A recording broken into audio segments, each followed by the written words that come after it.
Merhaba, and welcome to the Matrix Green Pill, where real people connect. Welcome back to another episode of the Matrix Green Pill podcast. I'm Hilmarie Hutchison, and today we're stepping into the world of visionary tech with an extraordinary guest.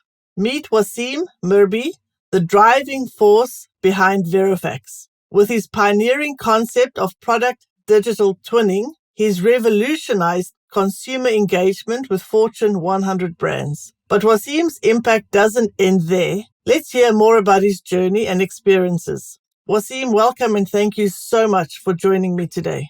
Thank you for having me. It's a pleasure to be on the Matrix show. And it's a pleasure to have you here on the podcast. Could you start off by telling us a little bit about yourself and your background, please? So I spent half of my life actually working for multinational global companies, the likes of Nokia, Microsoft, Kraft Foods, all over the globe in different leadership roles in sales and marketing specifically. That led up to 2010 when I decided to finally start my luck in setting up my own business. And that took me to become a channel partner for Microsoft in Iraq, stationed in Erbil, in the north of Iraq. Let's go even further back. So did you grow up in Iraq? No, I'm actually Lebanese, but I'm actually a citizen of the world. So the first 20 years of my life, I grew up in Lebanon and then went to Italy where I studied and worked and went to Saudi Arabia, to United Arab Emirates where I met my wife and settled. So that's in Dubai, basically, where I'm currently at. So originally I am Lebanese. Okay, but you call yourself a citizen of the world. So you've lived in the Middle East, you've lived in Italy and anywhere else? In the UK as well. Yeah, Canada, UK. So our children were born in Canada. We lived in the UK with Kraft Foods when I was working with Kraft Foods. Saudi, Bahrain, UAE. These are all countries where we resided for some time. Fantastic. This has also given your children a very wide view of the world if they've been born and lived in different countries as well. Why the UAE and why Dubai? Dubai has a very unique flavor. It is a place that is in many ways very close to the culture where we come from in Lebanon. But at the same time, it's a melting pot. It's a place where the whole world comes together, where it's very vibrant. It's very addictive as well. It's very busy. It's very convenient because you do get a lot of services. It is a meeting point between the West and the East. It's quite unique in that perspective. You're absolutely right. It is indeed a melting pot of very different cultures, which is fantastic. So let's move then to this product digital twinning. Let's unpack that a bit. Can you tell us what it is and how it's reshaping consumer engagement? I think the best way to do this is to help you picture it. Think about yourself going into the store, buying product. Let's say you're buying, you're in a supermarket and you buy product. You're buying something for your children.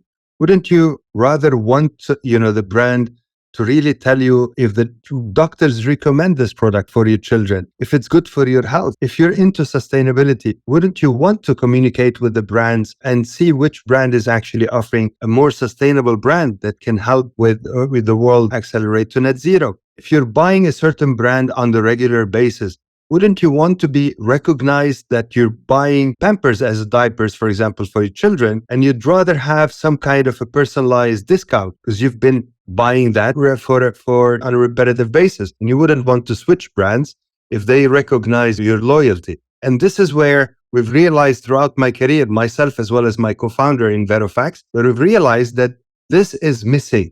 This direct communication channel between consumer and brand in multi-branded stores is broken. You only see the packaging. You see maybe if they have some price promotion or some offer, and that's about it. But there is no real interactive, real-time engagement between brand and consumers, and we wanted to change that. Then this sort of leads me to the question about your name. I can hear what you're talking about is embodied in your name. Do you want to talk about your name a little bit, where it comes from and what it stands for? Verofax is two words. Vero is from Latin and it means reality, real. And facts is all about verified facts. If you want to interact with a product, a medicine, someone is prescribing a medicine, the patient is taking it, he wouldn't be able to know if this is an authentic medicine, yes or no. If someone is giving a certain talcum powder to soothe his children, It doesn't know if it causes cancer or not, which ingredient could cause cancer or not. And these are like life-changing experiences where the consumer is eager to validate. Today, most of the consumers, 88% of the consumers, are keen on buying products that can actually help reduce the heat waves that we're seeing, the climate change that we're witnessing. But we don't know how to act about it because the companies don't have a way to engage direct and to start promote what that long-term engagement based on customer preferences, if that makes sense. Yes, absolutely. So Verofax is a solution that gives the consumers the knowledge in their hands so that they can make informed choices. And also, as you, I think, mentioned earlier, it also recognizes loyalty to certain brands. So what we do is literally create that communication and customer loyalty management platform between the product that are sitting on the shelf, having a certain interactive code. Think of it like a web link, represented by a QR code, or you tap it with an NFC, you can get to a website that gives you all of the information that really matters to you at the point of purchase, and you get recognized and get the due reward or incentives for being loyal to the brand. You have introduced something called the Digital Product Passport solution, which seems to have implications not only for business, but also for the environment. Could you share how this solution is contributing to companies' journeys toward Net-Zero and ESG markets? In order for you to verify if a product is sustainable, is not actually as simple as it sounds. It's not as easy as, the food label to say you have extra salt here or extra fat or extra sugar. To rating a product based on sustainability criteria, you actually need to look at what were the chemicals that were used in this product. Are the material recycled? At what percentage? Where were the products, the material sourced from? So think of a simple t-shirt that you're buying. The fabric was most probably sourced as, let's say cotton from Egypt, sent into China. Then there it gets processed into a thread or later on into a certain, the material itself. From that, you actually start cutting it and as to the design, and you dye it and which chemicals were used in all of these different fabrication, and all of the transport emissions have to be calculated. So you need to have a multi-tier track and trace across your supply chain, and then to be able to compare that on defined standards versus other products, in order for you to give the rating, this is more sustainable than other products. And that is a mammoth of a task. So what we've done is we've created the Digital Product Passport traceability platform that allows for brands to really aggregate all of that, sometimes structured, sometimes unstructured data, then collaborate with rating agencies. So these are like labs, etc., that can validate all the claims from the multi-tier suppliers, then encapsulate all of that information into easy to digest for retailers that want to focus on selling more sustainable product, or consumers, or even regulators that might be dishing out certain incentives for products that can demonstrate how sustainable they are. That sounds absolutely fantastic. Now, for our audience who might never have heard of Verofax, how would they start using this product? Where do they find it? And what are sort of the practical steps for them to engage with this? So far, we've been focused on empowering the enterprises, the brands, to start their journey in order to achieve either the sustainability or direct-to-consumer engagement. We do have, however, an application for consumers to go to a Google store or an Apple store, look up Verofax, download the application, and then any brand that is adopting our track and trace digital product passport solution, you're able to scan the product, get to know more about it, get to know if it's good for your children's health, if the medicine is authentic, if a certain fabric and the packaging is sustainable, and so on and so forth. However, we're currently still as a startup, we're still helping the brands to adopt that in mass. So when we scale globally, that's the time when the adoption by the consumers for the application will become more prevalent. So you're still developing, and it's still in the sort of early stages at this stage. I can see this kind of application, this kind of solution will also put some pressure on brands and products to ensure that they are and that they're doing the things they say they're doing, because consumers are going to be able to check and verify that the things they're claiming are in fact correct. You couldn't be more right. Because today, if you look at the deception that is in the form of greenwashing, green claims that end up being actually false, and the different governmental bodies end up actually finding those brands. You see them folding that program, and the consumer might have paid a premium thinking they are supporting, doing something good for the environment, when these were actually greenwashing claims. It's going to be a twofold. One is a regulatory requirement. It's already getting mandated. Europe has actually put up certain regulations, something called Circular Economy Action Plan, CEAP. There is the Carbon Border Taxation, CBAM regulation coming up, which has just been approved on August 23rd, so yesterday. You have France, which is already piloting.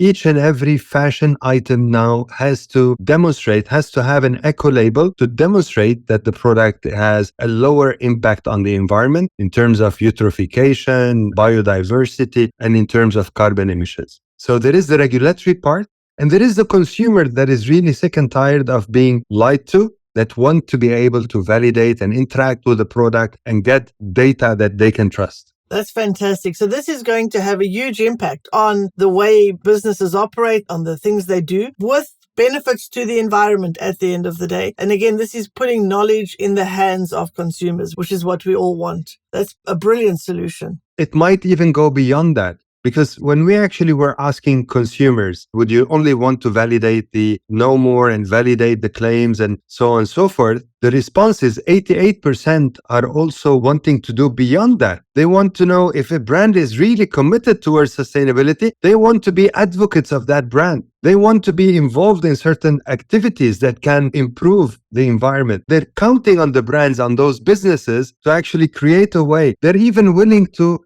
dish out of their pocket a certain extra change for buying carbon offset that will help those brands accelerate to net zero.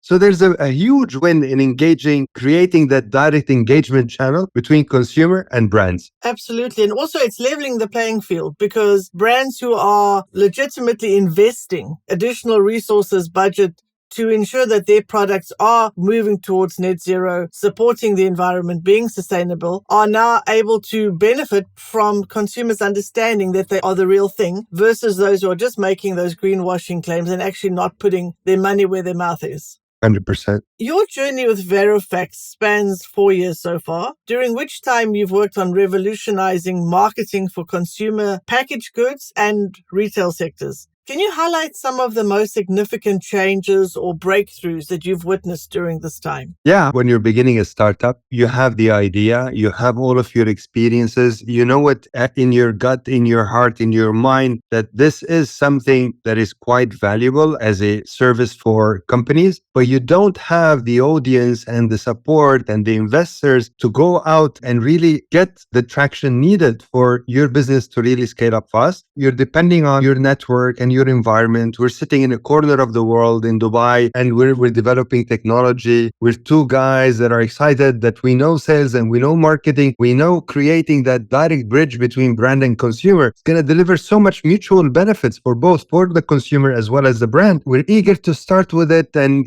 that was in 2019 that we started. We got invited to the United Nations to demonstrate how track and trace can help prevent certain 200,000 deaths that are happening every year from medicine. We got a lot of attention from the fashion industry that wanted to have track and trace for their inventory, for operational excellence, for following their inventory around the globe, but also for engaging on sustainability. One event happened that we all know about, which is COVID-19. But I'll tell you more about that in a while. In a nutshell, you're going all out and you're depending on yourself, and then you find that you cannot actually juggle everything that you need to do, which is develop the product, get enough investors to support to get there, employ the right talent and people, being able to communicate effectively across all of these, across the world, so that you drive the growth needed to get more and more support and continue with your growth journey. So the concept of merging purpose and profit is gaining traction. From your perspective, how can companies effectively balance these two aspects, and what role does Verofax play in supporting this balance?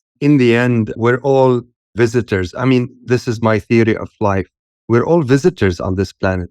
No one is going to take with him anything that is material that is around us. The glory and so on and so forth, it gets forgotten. So The key thing in life is how did we leave this place that we came to visit? If I'm visiting friends, I'm very respectful of them accepting me into their house. And when I leave their house, I wouldn't have trashed it. I wouldn't have destroyed anything that is valuable. I would leave it either as good as it happened, or make sure that I also contribute, maybe bring something that adds even more value to the place that I'm visiting. And I look at our life and this world the same way. And this is ingrained in Verofax. Verofax, although we are a startup, we have restricted resources. We've actually sponsored scientific mission to go into Antarctica to study the impact of microplastics on the melting caps and on the life around the globe. We've actually educated children on sustainable lifestyle and how to choose a product, how to scan or ask the right questions. If they don't have the digital product passports from Verofax, how you can ask the right questions. Educate them on what are the 6 criteria defined by the United Nations on sustainable products. Simple things like buying local water versus water coming from halfway around the world in a glass bottle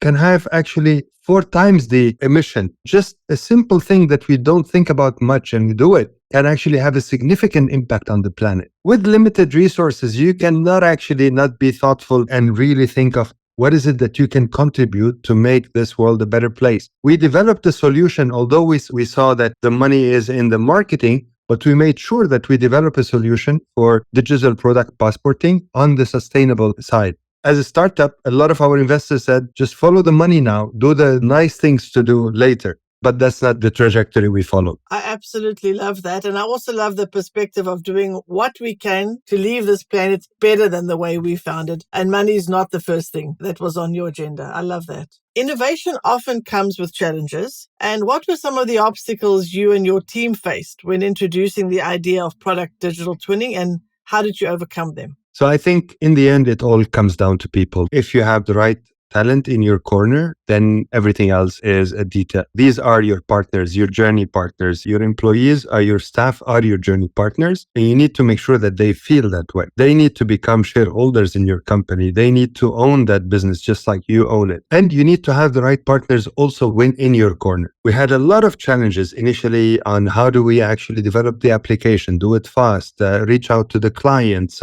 participate in challenges until we got, our chance, and we got a contract from a Fortune 100 company called AB InBev on their FIFA World Cup promotion in 2021. We did a pilot with them, and then it became a full-fledged service that we're selling to them. But during that early days, it was all about how do you, manage that small team, make sure that they don't burn out, that you're able to deliver, that you're nurturing those talent, that you create that feeling of family. Everyone owns that company, not just in words, but in an ESOP. So everyone really physically has equity within that business. And then you have the right partners to develop, which means if I'm going to be servicing clients all over the globe, I need to have a technology platform, a cloud platform that is able to scale up my service wherever the business comes. And for that, we were lucky actually to be picked up by Microsoft, who have been very staunch supporters of ours. They understood very quickly the value that we deliver for brands, for consumers. And then they gave us a lot of credit for us to develop our solution. They gave us a lot of credit for us to have certain consumption on the cloud, fixing the service until we reach a stage where we're already generating revenue and we're sustainable. And today, we couldn't be prouder of this partnership, honestly. So having the right partners and the right technology in place is what helped to overcome challenges you might have had. And the right talent. And the right talent. Very good. Wassim, for aspiring innovators and entrepreneurs, what advice would you give to those looking to make a meaningful mark in the world of technology and consumer relations based on your own journey? Technology is a fast-moving industry, right? It involves everything. Technology is just the digital way of doing everything that we do. Today, we're doing this podcast across thousands of miles, and it works because you have the right technology infrastructure between us, the Zoom meeting and so on and so forth. The key thing is, how do you actually apply technology is more important than technology itself. ChatGPT is a very disruptive technology, and it's a very nascent technology. Technology doesn't matter. What matters is how do we apply that technology into our life? Many times I see a lot of the technology companies talking about their technology and so in love with their technology that they miss out on saying, what is the use case and the benefit for the client to adopt that technology? If it's an advice, I would say just make sure you're always coming across as a consultative partner for the companies, not as someone in love with his technology. I think that's excellent advice. So don't just be narrow-minded, see the bigger picture. Thank you so much for sharing Verofax's trailblazing path, as well as your commitment for reshaping the industries for the better. Now we've come to our version of a game show. So it's time to turn up the heat with our lightning round, and I'll be asking you some rapid-fire questions. Are you ready? Yeah, 100%. What's one tech gadget you cannot live without? Obviously, my mobile phone, that's something that I'm glued to the whole day. Okay, I think that's the same for most of us. What's one hobby that keeps you sane outside of work? Scuba diving, it's unbelievable when you get to that alien world that is right next to us and how serene it is when you're underneath and how immense is that ocean and the biodiversity that you see and how it actually helps me relax and focus on how do I breathe, how do I move, how do I interact with all these different species of animals that I see in the ocean. It's also remarkably quiet when you scuba dive, right? For us living in the technology world, and we've got phones buzzing and we've got things happening, there's sounds and noises. And when you go into the ocean, it's just that quiet, as you say, a good place to really think because there's nothing distracting you and it's just so beautiful. Absolutely. If you weren't in the tech world, what career would you have pursued? When I was young, I wanted to be a pilot. I've always had that kind of intrigue about how do I live and how do other people live? How do we look like each other and how do we differ? How trivial are these differences or how important are these differences? And so I've always wanted to go all around the world. I managed to do that without having to end up becoming a pilot, but that was my alternative universe kind of career. I love that. What was the last song or podcast you listened to? I do listen to a lot of songs and podcasts. The one that I can remember is actually one recently done by the CEO of Microsoft, Satya Nadella, where he was introducing actually Copilot. Whatever we're today doing, and we think we're already augmented by all of that technology, I think within the next 12 months, each and every human being will be augmented, I think, orders of magnitude more, with artificial intelligence becoming, at our fingertips, really helping us with everything that we do. Screening our emails, analyzing unstructured data, building certain decks that really deliver the message that we want to get only with certain word prompts or spoken or typed word prompts. Human beings will be augmented significantly. The other flip side to that is, well, wouldn't that have a risk on many of us actually losing the capability to still find a job if some of those augmentation will take away some of the roles that are supporting the more gifted of us or the smarter ones of us? It's a double-edged sword. I think that is something that many people do worry about, the impact that AI is going to have on some jobs that can be automated. Do you have an idea? What's your take on that? If you look at history, this convergence divergence pattern is part of the rhythm of life. It's part of everything. You have a vibration everywhere in life. So it's a friction. It's a period of friction. Obviously, beyond the friction, which is, you're converging all of that technology and augmenting the individual, so you don't need a lot of other services that you were previously using. That will create a certain friction on others. But then beyond that, others will have to retool themselves and reinvent themselves. And then you will see again an economic divergence because everyone is so augmented and able to deliver more output, basically, by becoming more intelligent. It's an area of that conversion diversion that, we have to live in it. The society will adjust. But in this period, you do need to take care of the more vulnerable people so that society stays cohesive. Yes, an interesting take. I appreciate you sharing that. My last question on the rapid fire. What is one thing that you do every day, no matter how busy you get? I actually say I love you to my wife, my children, and a few of the very close friends that I have. I think that I have to religiously deliver that feeling that I express not out of duty, but out of making sure that people know that they have me in their corner. I appreciate them in my life. So lovely. Well, thank you very much for playing along. That was the end of our game show. Before we wrap up, we'd like to do our green pill moment. So could you share an inspiring or life-changing experience that you have gone through, your green pill moment? The green pill moment was actually due when I was launching Verofax, myself and my co-founder. We got supported by the Ministry of Health in UAE and Department of Health in Abu Dhabi. And we got invited to go to the United Nations on May 2019. And we had investors lined up to invest in our business, and the world is ours to take. While we were there, while we were presenting at the United Nations in Geneva, Switzerland, we got introduced to the sponsor of that event. That was a Hong Kong-based company. They told us, we love what you're doing in terms of the track and trace, in terms of allowing for products to be verified and turned interactive and so on and so forth. We'd love to actually invest into your business and help you grow. However, we do have a certain long process of about 6 months. During those 6 months, we'll do the due diligence and we will invest in you. And for you to know, we will pay you the salaries for during that period, and then we will invest in you at double the value. So, but we want you to cut any investor relationship that you have today and just focus with us for that period. And we did exactly that.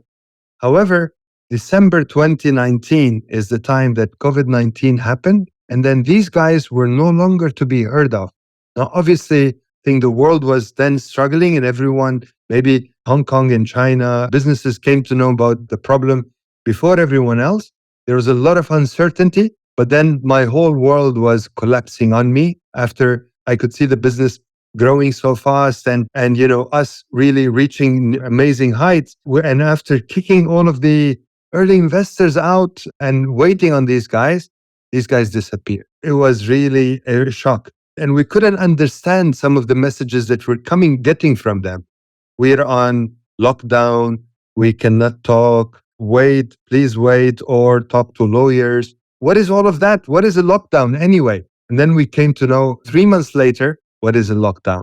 And that also created additional stress on our business and doubt in, can we survive? Can we still make it? Should we actually figure out something different, go back to employment or do whatever? It was quite a hard period back then. Wow, what a remarkable story. But at the end of it, they came through and you stayed with the same investors, or did you have to find new investors? Fortunately for us, Dubai was quick to react to COVID, to get the vaccines on time, to open up after, the lockdown only lasted for about 2.5, 3 months. And then the world opened up.